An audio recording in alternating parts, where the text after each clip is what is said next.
I've seen when black people claim that the ancient Hebrews and Jews were black people and Jesus was not a white man. Many white people come across and say, okay, Jesus was not a white man, but he wasn't a black person either,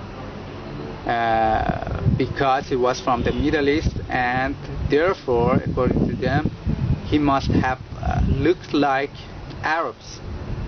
But this is a fallacy. Just because the modern population of a region looks like X doesn't mean that the ancient inhabitants of that region looked also like X. For example, look at Australia. Are white Australians descended from the ancient Aborigines? Or are white Mexicans descended from the ancient Mayans?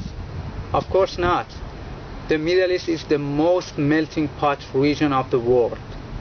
There are black, white, brown, Indian-looking and Mongoloid-looking people in this region, all of whom claim to be native and indigenous to this region.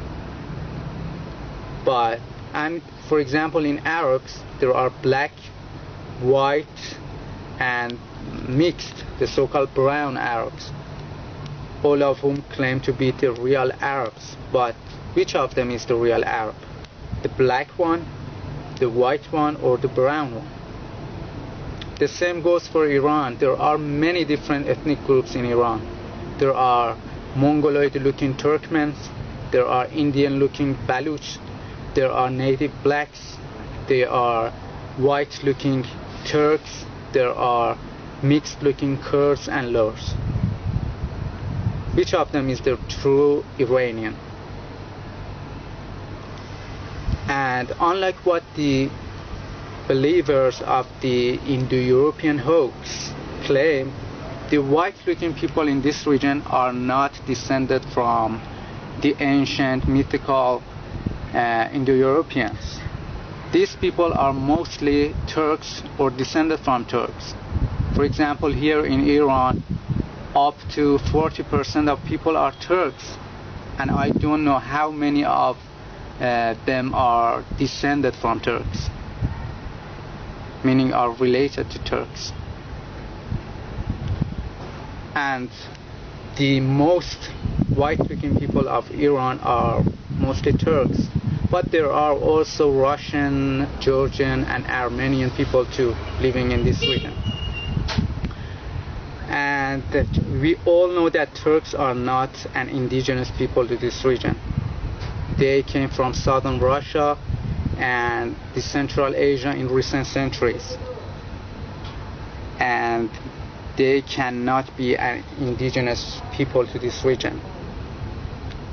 The ancient inhabitants of the ancient peoples of the Middle East were all different types of black people, different groups of black people.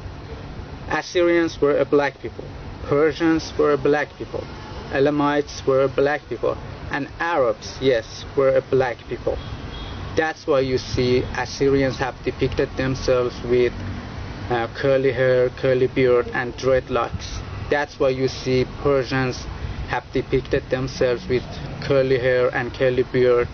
And even there are many wall paintings found in Susa in which Persians have depicted themselves with black skin, have painted themselves with black skin.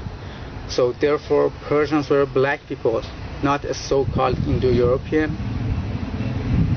And I believe that Persians, Assyrians, Arabs, and all of the ancient inhabitants of the Middle East were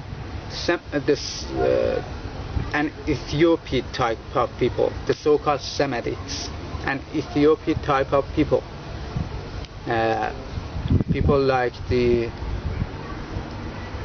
Somalis, like Ethiopians, like Eritreans, like Djiboutis, like dark-skinned Yemenis.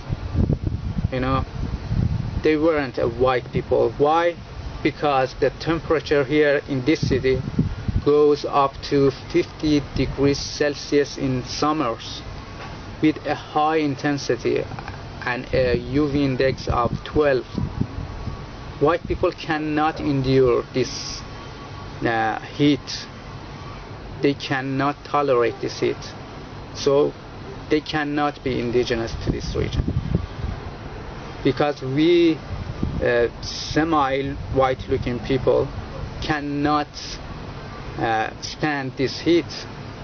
We cannot go outside too much in summers.